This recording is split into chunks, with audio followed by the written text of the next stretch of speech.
Welcome to What the F is Going On in Latin America, Code Pink's weekly YouTube program of hot news out of Latin America and the Caribbean.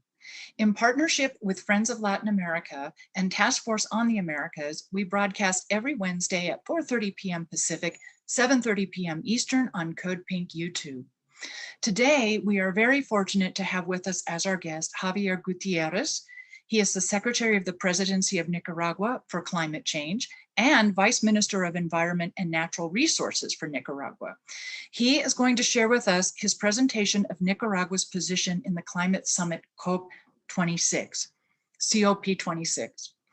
Before I introduce Minister Gutierrez, I want to give you a little bit of background as to what this presentation is about and how it evolved. So this year, under the slogan, Uniting the World to Tackle Climate Change, the forthcoming United Nations Climate Change Conference, or COP26, which will be held in Glasgow, UK, from 1 to 12 December 2021, will bring together representatives of some 200 governments with the aim of accelerating climate action to fulfill the Paris Agreement. The presidency of the conference is already working with civil society and business to prepare the annual event and inspire climate action ahead of the event. What is COP or COP? It's the Conference of the Parties, or COP, is the supreme body of the United Nations Framework Convention on Climate Change, a treaty that sets out the basic obligations of the 196 states or parties and the European Union to combat climate change. It was signed at the 1992 Earth Summit and came into force in 1994. Since then, a COP has been held every year to review the status of its implementation and to propose, evaluate, and approve other instruments to support its establishment. On 12 December 2015, in the framework of COP21, world leaders approved in Paris a historic agreement to slow down climate change. They committed to keeping the global average temperature increase to well below 2 degrees centigrade with respect to pre-industrial levels, and to work to limit this increase to 1.5 degrees centigrade. They also agreed to intensify efforts to adapt to the impacts of climate change and to make funding flows consistent with the transition to a low-carbon economy and climate-resilient development. Now, 5 years after the adoption of the Paris Agreement, climate action has become a key part of recovery plans for the COVID-19 pandemic, a green recovery that creates sustainable jobs and that addresses challenges linked to public health, climate change, and loss of biodiversity in order to protect the environment for future generations. As many of you in the audience may know, Nicaragua did not sign the Paris Agreement because the Ortega government did not believe the accord went far enough, specifically regarding wealthy Northern Hemisphere countries to the detriment of the vulnerable countries of the global South.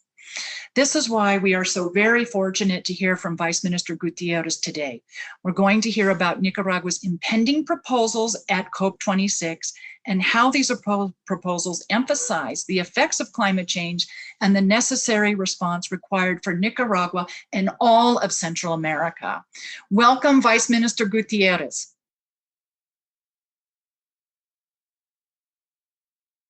Thank you. First of all, I'm honored to express the greetings and solidarity of our Commander President, Daniel Ortega Saavedra, and our Vice President, Sister Rosario Murillo. We are at your service.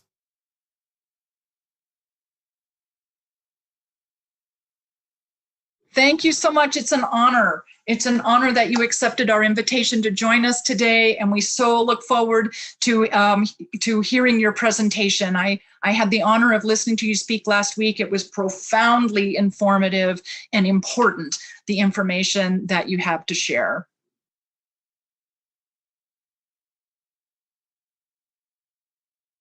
Thank you. We're going to share the presentation now. It's important to highlight that we have decided to call climate crisis to what has been called climate change, because there are several findings in our countries that make us think that this is the right way to call this climate crisis. We're going to speak about the position we have defended in international fora, in particular during the COP26 that will take place in Scotland, UK.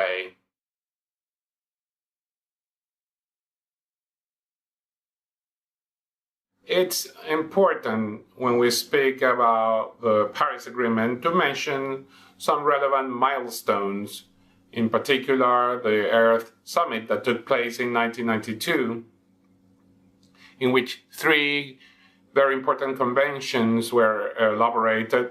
The first one was on climate change, the second on biological diversity, and the third had to do with certification of drugs. These 3 international instruments had the scope of providing support to our countries to be able to reduce the environmental impacts of these phenomena and to grow under sustainable development parameters. In 2007, the COP of Bali took place. It was an important event. It became a reference to all of us because there the pillars of the convention were defined.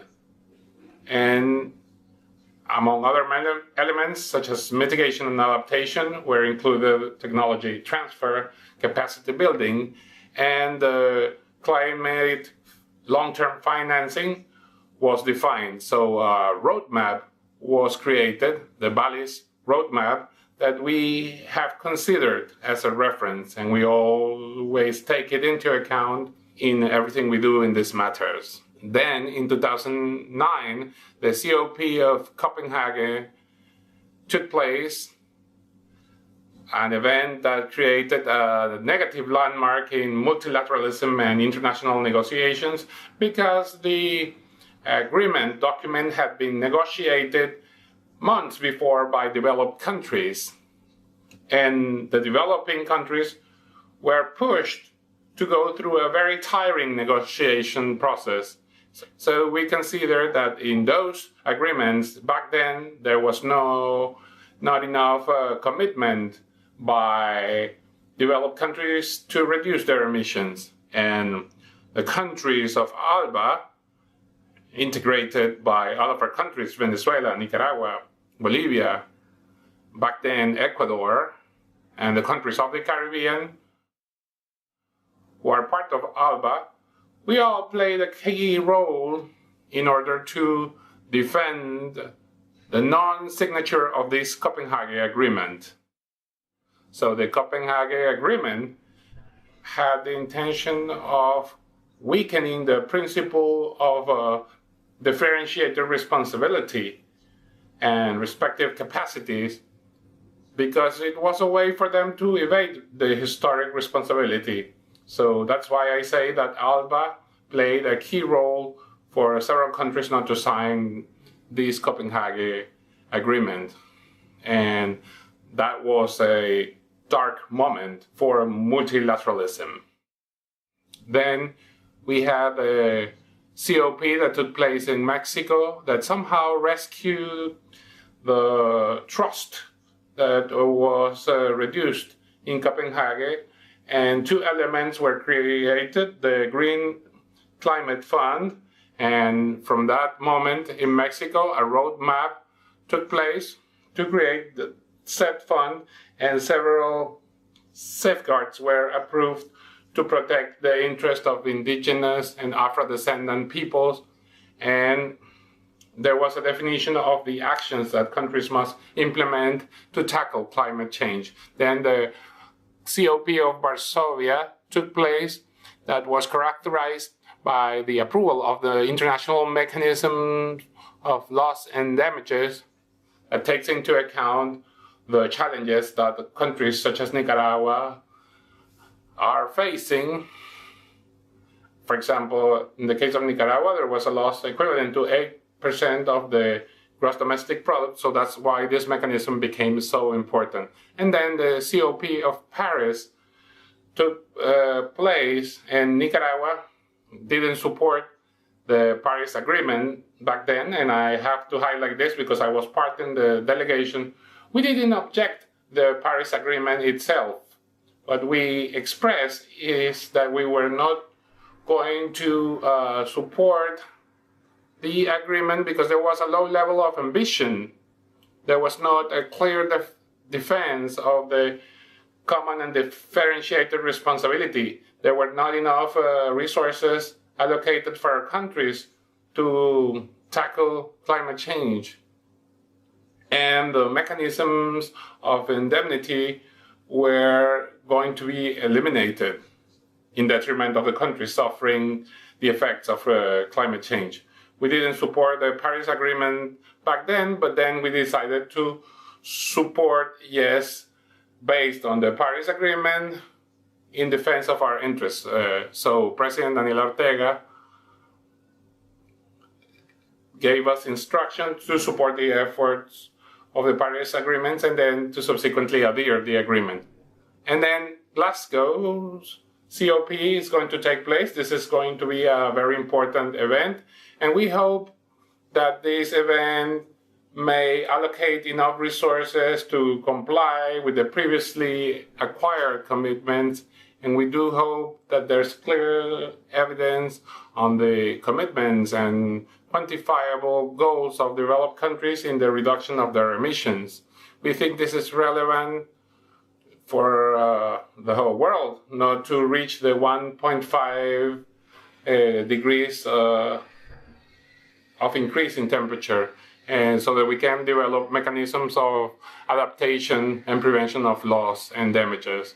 And the risks that we see in Glasgow have to do with the market approaches, because due to the lessons we learned from the past, we see that those mechanisms, unfortunately, sometimes favor the non-compliance by developed countries with regard to their domestic emissions. They use these market mechanisms to avoid the responsibilities, and the impact of climate change continues. So this is a risk that we foresee, and we're going to pay a lot of attention to this process.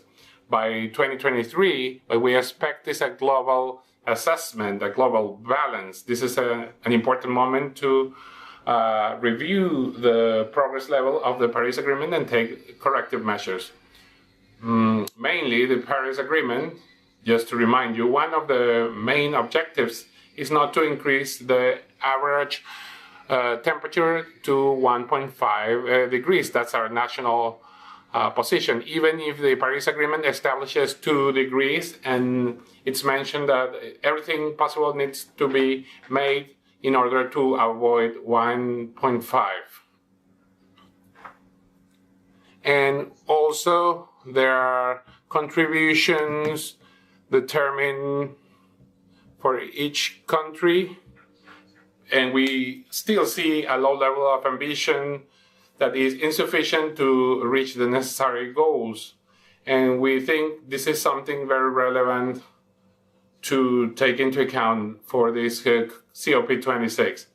We don't see that the developed countries must reach their maximum emissions. They should reach this maximum emissions and start the descent, but we don't see still the peaking. We see that the emissions are increasing significantly. And also another important element to mention is the financing for developed countries for adaptation losses and damages, a sensitive issue for our countries because we are progressively losing economic capacity due to environmental impacts, and we don't receive enough support for the mechanisms created within the framework of this convention. And it's important to strengthen transparency mechanisms to see how countries are complying with these commitments of the Paris Agreement. Why do we talk about a climate crisis and not climate change? Well, the ECLAC has already recognized 4 crises that affect developing countries at a world level. One of them is that the planetary thresholds have been reached, and this is overloading the capacity of our ecosystems there's a double asymmetry on climate issues. There are countries emitting a lot and others that do not emit anything. And those that do not emit anything are receiving the impact of climate change. So there's inequality in the levels of wealth. So there are strong migratory movements due to this inequality.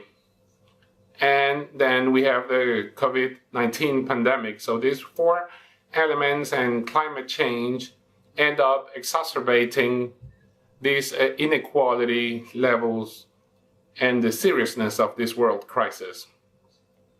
So we understand that the temperature increase is the main factor, the main element, the main variable of climate change, but also we understand that emissions are creating this global warming. This is a scientific proven finding that the emissions increase temperature.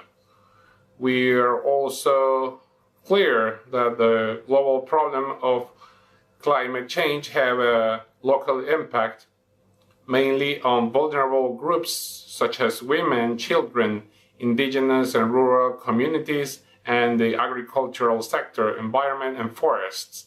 These are the main vulnerable groups suffering the environmental impact. We are also saying that climate inaction will generate greater losses and damages to the economy. And there are remarkable local efforts to face the impact of climate change. For us,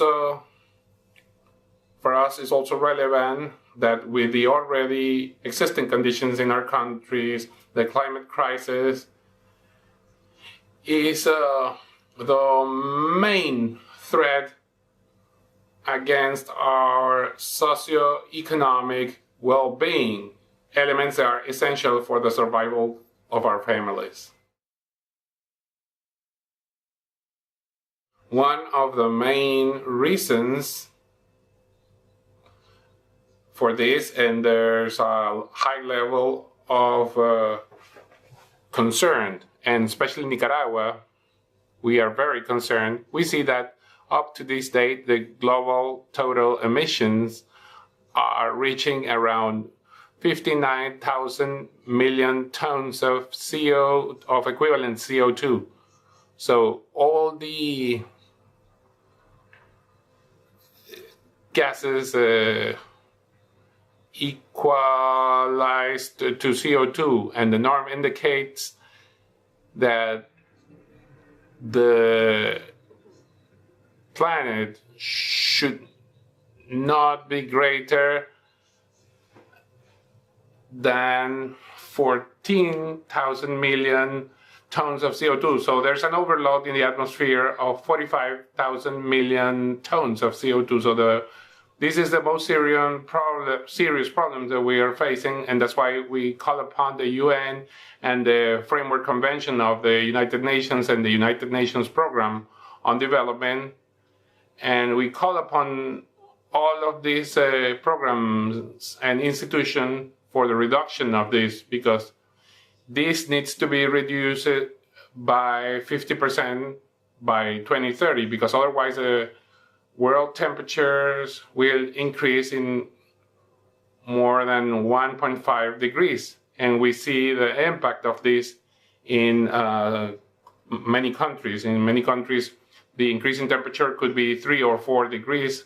This is a slide that was recently presented by the United Nations Program on the Environment that makes us see the situation that we're facing and the countries that have contributed to the increase in temperature due to their emissions. And these countries that produce these emissions must assume their leadership in the reduction of these emissions in at least 50%. Another important finding has to do with the concentration of carbon dioxide in particular and other gases. For as of July 21, some days ago, the emissions were 416.62 parts per million, a very high concentration. The maximum standard, according to science, should be 320 parts per million. And you can see that from the pre-industrial era to our days, the increase has been significant. This is another indicator that even in the presence of the pandemic, we haven't seen a reduction. Instead, we have seen an increase. So this ends up worsening our socioeconomic conditions because there is a high level of losses in our countries, and that's why we need to demand that developed countries should assume their leadership in the reduction of their emissions. This is another example of how the temperature have increased. This is scientific evidence that has been published in several international reports, and in the light of the concentrations we have seen, this will cause an increase in temperature.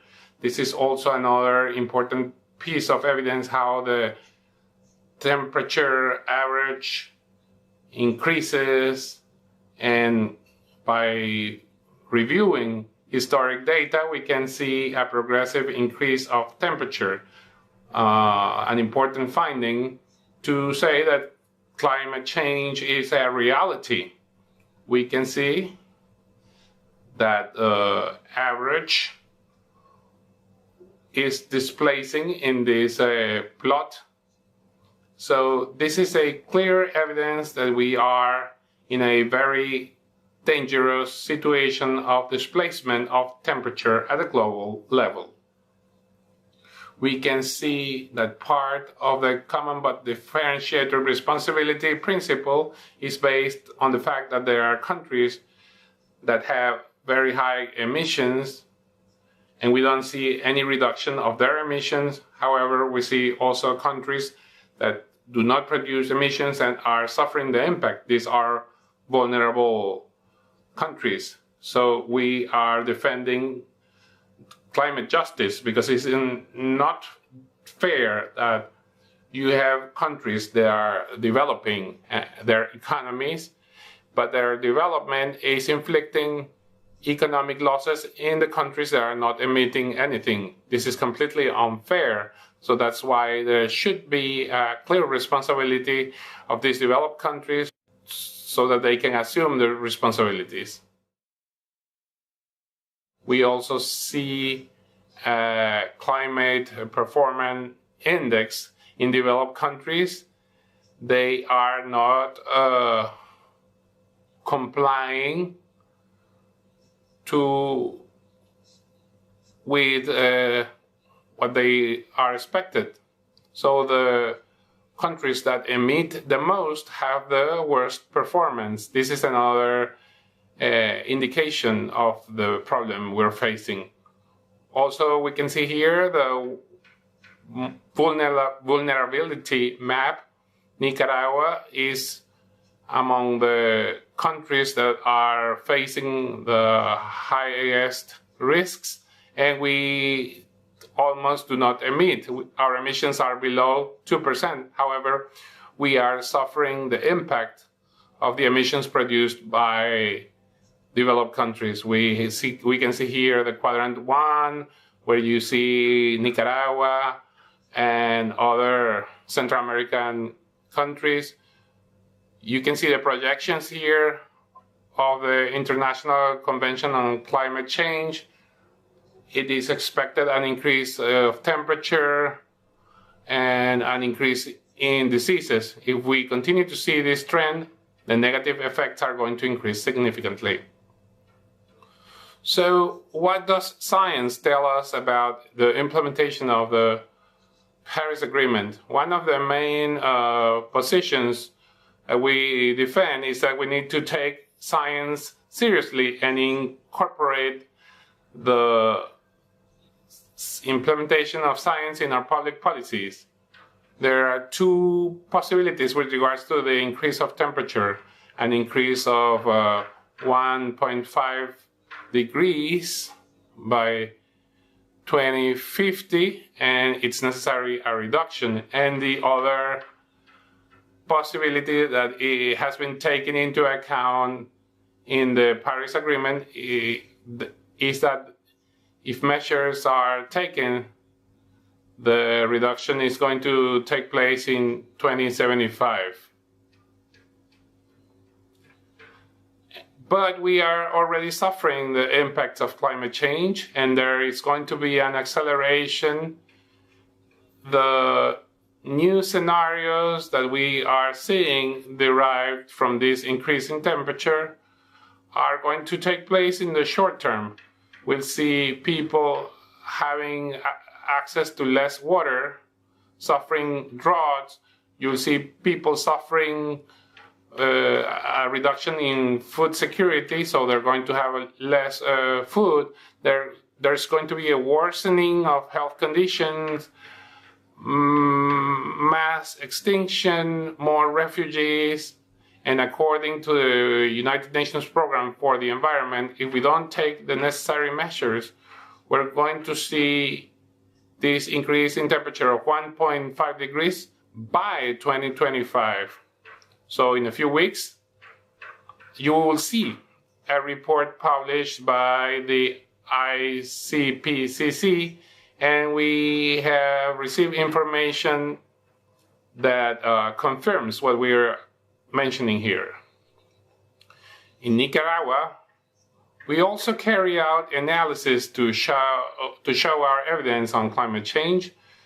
We have conducted studies since 1971 up to date, and we have seen an average temperature increase in some places of even 1.7 degrees, and this is worrisome because of the effects in the crops. So many crops are susceptible to these increases in temperature. We have carried out these studies in different climate zones of the country, and the trend in the increase of temperature is showing us significant increases that in fact have already affected our population and the productivity level in agriculture.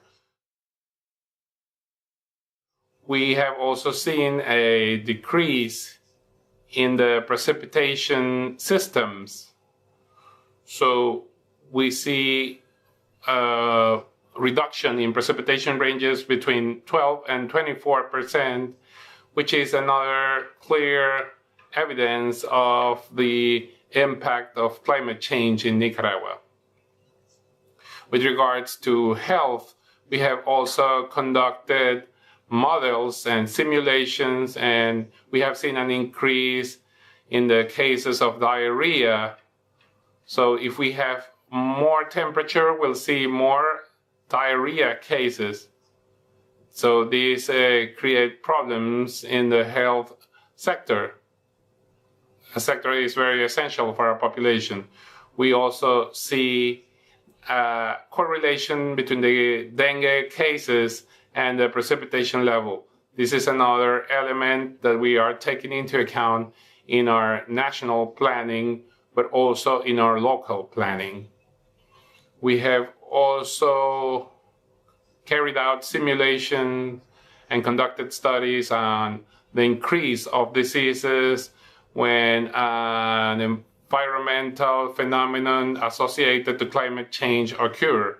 And we see that we have different increases of respiratory diseases associated to adverse climate phenomena that end up having effects in our health level and in our economy. We have run several cultivation simulations with regards to crops and how they are affected. And these are important elements if we take into account the impact of climate change in our country. So our country is severely threatened by phenomena such as floods, an increase in the level of the sea, because we have a lot of population that lives and works along the coastlines. So especially in our islands and our insular territories, because they carry out tourist activities. But these areas have undergone climate and environmental alterations. Recently, we carried out a study on the losses and damages caused by the hurricanes ETA and IOTA that have inflicted severe damages. Millions of dollars were lost, around 8% of the Nicaragua's GDP. However, Nicaragua is moving forward, trying to provide our population with the highest levels of investment, both from the public and private sector. So we're working to strengthen our institutions, and we have a national plan for poverty reduction and human development, establishing as one of the main pillars the efforts to tackle climate change. And recently, the National System for Climate Change Management was created to address these issues and integrate the different sectors of the Nicaraguan society to face climate change. That's why all of our commitments within the convention have been developed, and we have worked to have a high level of compliance. So all of our national reports have been included within the convention, and we are investing in our energy sector, in our agricultural sector, among others. We are working hard with the system of production, trade, and we are working on the technology transfer and widening of capacities. Currently, the current status of negotiation, we don't see what are going to be what the future brings. We don't see that the $100 billion promise have been fulfilled. We don't see enough efforts in mitigation that we consider that are important. And it's necessary to activate in a clear way the loss and damage mechanisms, because they are necessary for our countries. We also need to consolidate the implementation of the nationally determined contributions, because for implementation we need the resources and means of implementation. We don't see in the negotiations clear sign of support towards our country.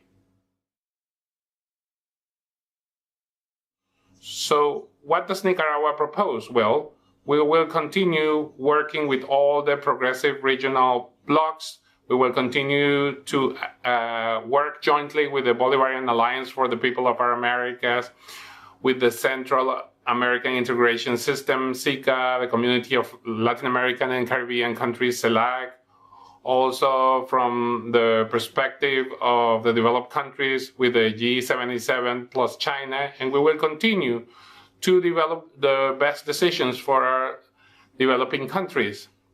So Nicaragua proposes 4 pillars that have been proposed to the UN, and we have 4 declarations. One of them has to do with the climate justice, with reparations, based on differentiated responsibility. We also have spoken about Central America and the Caribbean as a highly vulnerable region to extreme weather events.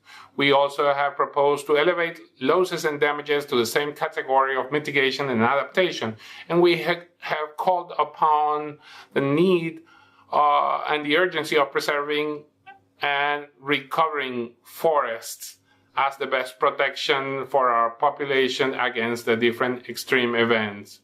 We're going to be reaffirming the mandate of the Mother Earth Summit held in La Paz, Bolivia, last April 2021. We will continue to defend climate justice with reparations as part of the principle of common but differentiated responsibility and respective capacities.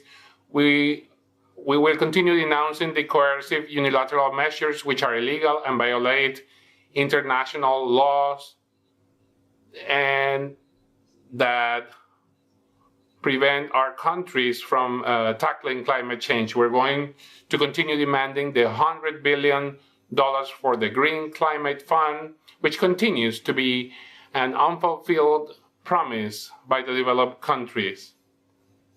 We are going to also continue working hard for the market mechanism not to replace the real efforts, because vulnerable countries need to be protected against climate change. We're going to increase our possibilities so that the losses and damages can be implemented, and this should have been done.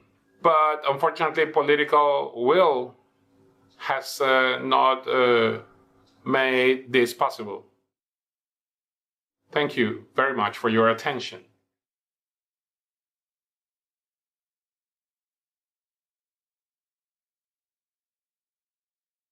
Thank you so very much, Minister Gutierrez. What an impressive presentation.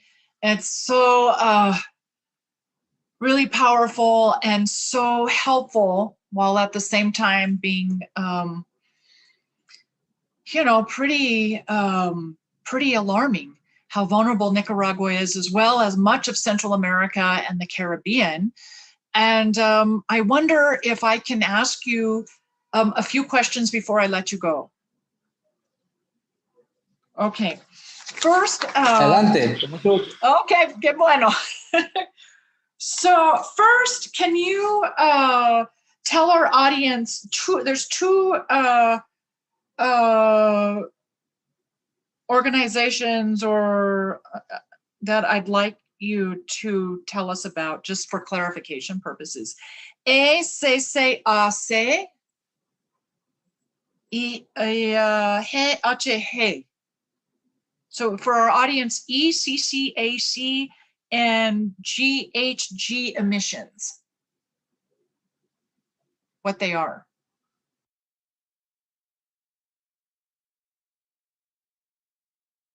The greenhouse effect gases are comprised by different gases such as carbon dioxide, nitrous, hydrogen, and methane, but the one that is more present in the atmosphere and causing global warming is CO2.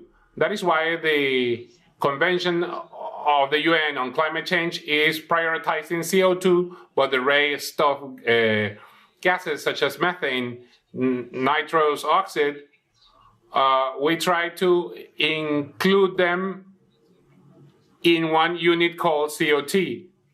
That's why we speak about equivalent CO2. So we make an equivalence between the CO2 with the other gases, creating the greenhouse effect and global warming. So when we speak about equivalent CO2, we need to understand that all the gases have been combined in one unit. It's a little technical, but this is a language that is recognized during negotiations and in the instrument, which help us to make an inventory of the greenhouse effect. This acronym is in English, so it makes reference to greenhouse effect gases. Okay, thank you so much. Gosh, I'm thinking of about 5 things all at once here. So let's talk a little bit about increased precipitation, hurricanes specifically, which will affect the Caribbean coast of Nicaragua, which is where you mentioned the islands are. And I had the honor of visiting Corn Island in March when I was in your country. I was there for a month. We brought a delegation of 14 people to study the early sanctions regime against Nicaragua imposed by the United States. And so in the chart that there was, I forget the actual number of the chart, but it showed regarding inundación or hurricanes and flooding. Honduras, Nicaragua, Haiti, Dominican Republic. I'm not sure if I saw Cuba on that chart or not, but these are clearly countries all living in close to the equator and specifically in the Caribbean. Can we talk about how the increase in precipitation is creating mosquito-borne illnesses, dengue, you specifically mentioned, and also how the imposition of unilateral coercive measures, as they're formally known, many of our audience will refer to them as economic sanctions. They're unilateral because they're imposed solely by the United States. Against, there's an early sanctions regime against Nicaragua with the NICA Act, but more being developed through the Renaissance Act in the US Congress and Senate right now, and also 60 plus years of sanctions against Cuba.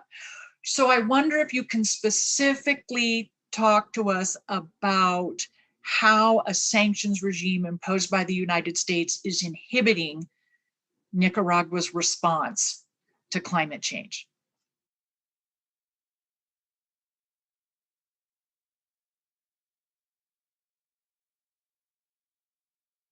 First of all, these unilateral coercive measures are completely illegal. They are not sanctions because sanctions are established by the UN. In the case of measures, these are unilateral and against international law. So starting from this point, we need to understand that this is a completely illegitimate mechanism. However, due to the influence that the capital exercises in the international community and the expression of international capitalism, there have been actions taken against Nicaragua to prevent financing, to prevent access from Nicaragua to funds from the International Development Bank, among others. So we have suffered interruptions in negotiation process that Nicaragua had to access financing. And even if Nicaragua has executed and used successfully the funds provided by the World Bank and the International Development Bank, and this has been mentioned by this institution in several spaces. However, due to these unilateral coercive measures, we have been blocked. We have been blocked by the United States in programs that are oriented to reduce poverty, to address climate change. So clearly, this is an aggression against the right to life. So this is a double-edged diplomacy. We speak about climate change in diplomatic fora, but then the access is interrupted to the funds. So this is an injustice against the indigenous people in Nicaragua, against the rural people of Nicaragua. So we are clearly affected. We are clearly affected in the access and mobilization of resources. However, Nicaragua also has access to solidarity, international aid, and due to our transparent use of the national budget, we continue to work to have access to funds and conduct actions to increase productivity, to improve the position of Nicaragua in markets, and to increase the level of confidence of our clients internationally. And we try to take our products to international markets. This from the point of view of unilateral sanctions. Now, with regards to precipitation, the Caribbean is completely unaffected by the increase of the precipitation level. The ambassador knows well the zone, and our Afro-descendant population and indigenous population ends up affected. We have constant rain in these areas. However, a reduction in precipitation levels is going clearly to affect the development of ecosystem.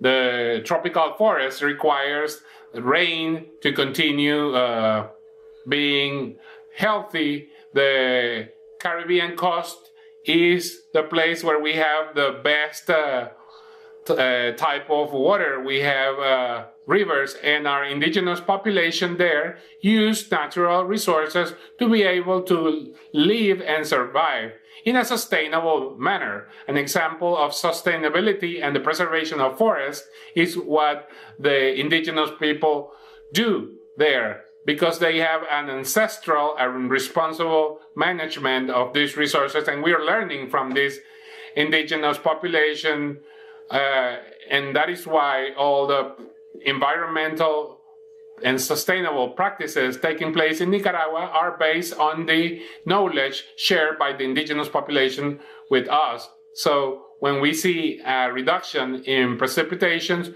we'll see forests that change their conditions, and we start to see a process of degradation, and this has an impact in the services for the indigenous population. And then you have the problem of the increase of diseases, the effects on food security, and that is why we have launched a warning, and we are warning about the impacts, and we're working to minimize the impact in our population.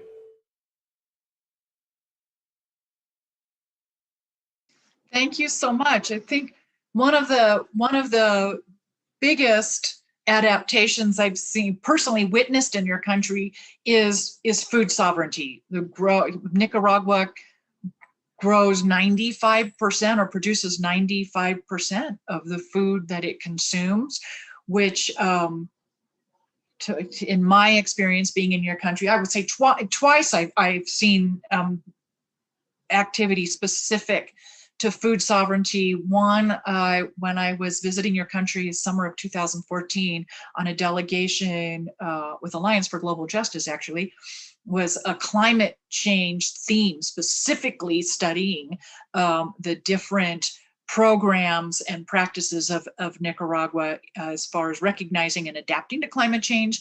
And then specifically being there in March of this year, studying food sovereignty and many other projects that Nicaragua has that are kind of helping you remain sovereign against this sanctions regime imposed by the United States. But the food sovereignty is such a huge, huge issue in combating climate change and maintaining national sovereignty. And I wonder if you can address this expansion of what many in the audience would know as the dry corridor in Central America. It's affecting more than just Nicaragua or parts of Nicaragua, a good part of Honduras, and up to Mexico as well, and how that dry corridor is affecting food sovereignty and migration, because climate change is often not discussed in the United States relative to migration or as an impact on migration.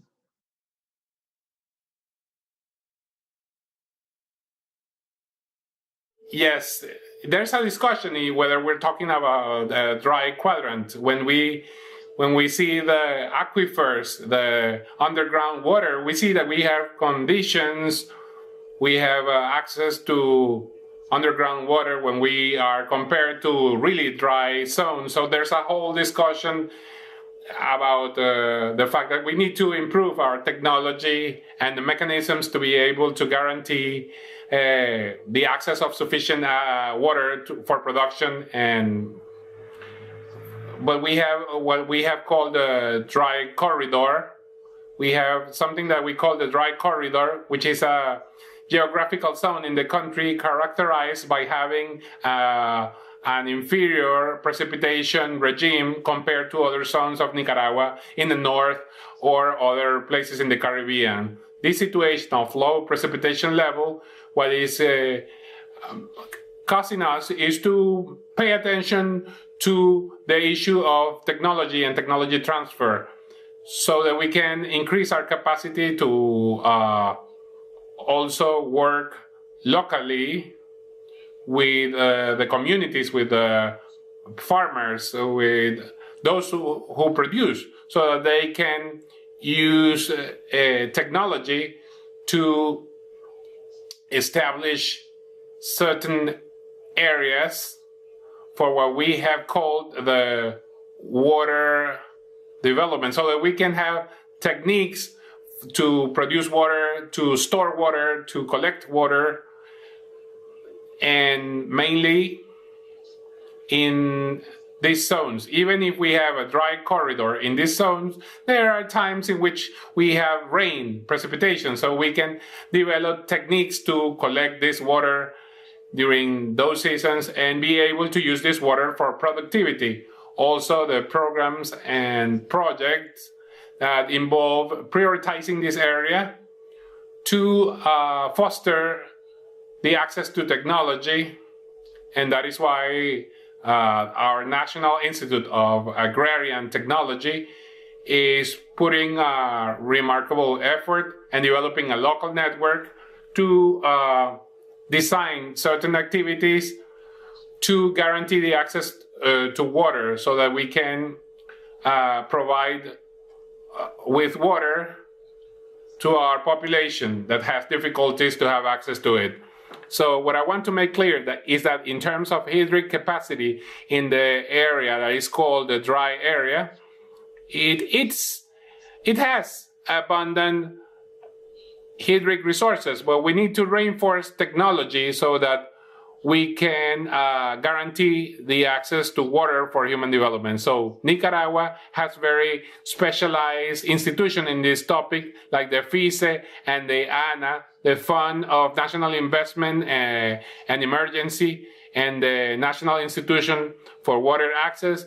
They are focusing on working at a local level to guarantee the access to water by the population. We also have the Ministry of Environment that is protecting the hydrographic basins, so that a proper environmental management takes place, so that there is an appropriate supply level, so that access to water is guaranteed to our population. So as you can see, we have several mechanisms for this purpose, but we are deeply concerned due to climate change, because the droughts are going to increase due to climate change. So there is going to be an exacerbation of the current problems, and we may face a negative scenario in terms of water supply and productivity. That is why we are emphasizing in the necessity of preventive actions. As we saw in the slides, we need to prevent the increase of temperature, and we can also foresee an extreme phenomena that may affect our communities, such as the one we experienced last week in one of our regions, in Chantales, Santo Tomas, where there was there were flooding due to a collapse of the hydrographic basin. So that's why we are calling upon the review of the northern area of Nicaragua, seeing how can we take corrective measures to prevent this type of collapses that end up affecting the lower part of the basin.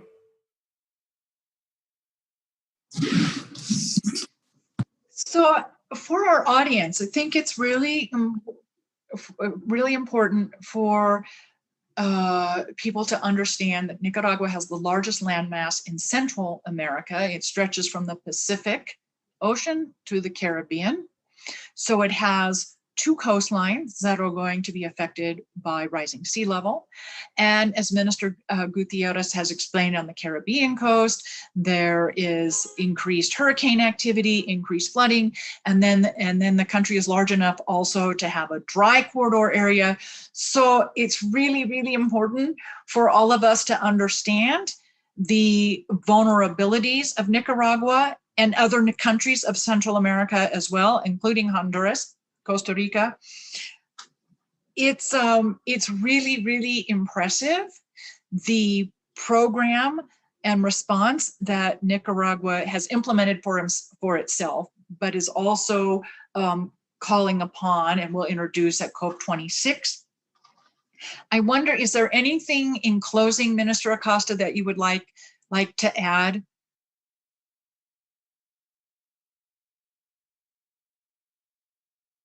Yes, what you just mentioned, the first defense front that we have, and that's why we have raised our voice with regards to the protection of the forest. The first barrier that we face, the first barrier that protects us are the mangroves, the forests.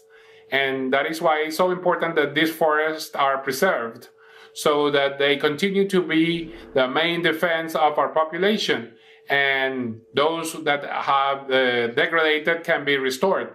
But this doesn't take place overnight and without resources. Resources are necessary because preservation requires resources. And these are defense mechanisms that we need to reinforce against problems that we are not responsible for. Climate change is produced by the 10 largest economies of the world that are creating 59,000 tons of CO2, and the effects are suffered by our country. So the call we are making is that we need to reflect and take the necessary measures so that developed countries need to lead these efforts in the reduction of emissions, so that our countries do not continue suffering the impacts derived from the contamination against our planet.